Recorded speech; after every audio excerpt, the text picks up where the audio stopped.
I recently finished Giovanni's Room by James Baldwin for the first time, and I have to be honest, this is a book that took me by surprise. It's written in the voice of this character, David. He's a white American living in Paris, and I don't want to oversimplify, but I think it might be fair to say that David is a self loathing gay man, or at least a man who is struggling to come to terms with his sexuality. He says, "Most of the people I knew in Paris were, as the Parisians sometimes put it, of les milieux, or the gay community.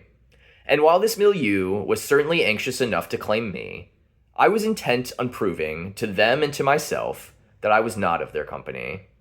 I did this by being in their company a great deal, and manifesting toward all of them a tolerance which placed me, I believed, above suspicion." This basically sums up what David is up to. He spends all his time with gay men, pretending he's not attracted to them, and meanwhile goes on and on about this girlfriend that he hasn't seen for months.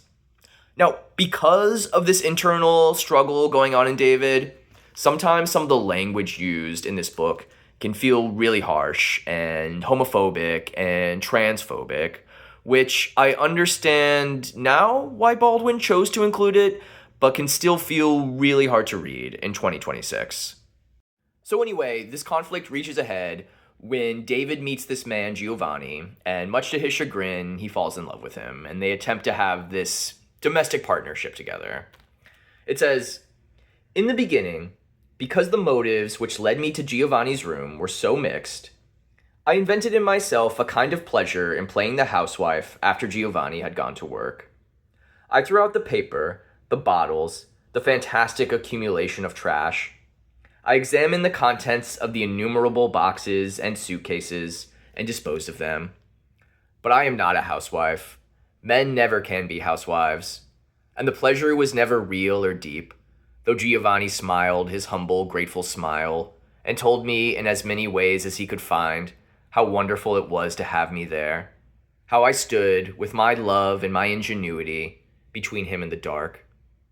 Each day he invited me to witness how he had changed, how love had changed him, how he worked and sang and cherished me.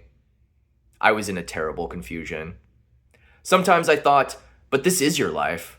Stop fighting it. Stop fighting. Or I thought, but I am happy, and he loves me. I am safe. Sometimes, when he was not near me, I thought, I will never let him touch me again. Then, when he touched me, I thought, it doesn't matter. It is only the body. It will soon be over. When it was over, I lay in the darkness and listened to his breathing, and dreamed of the touch of hands, of Giovanni's hands, or anybody's hands, hands which would have the power to crush me and make me whole again.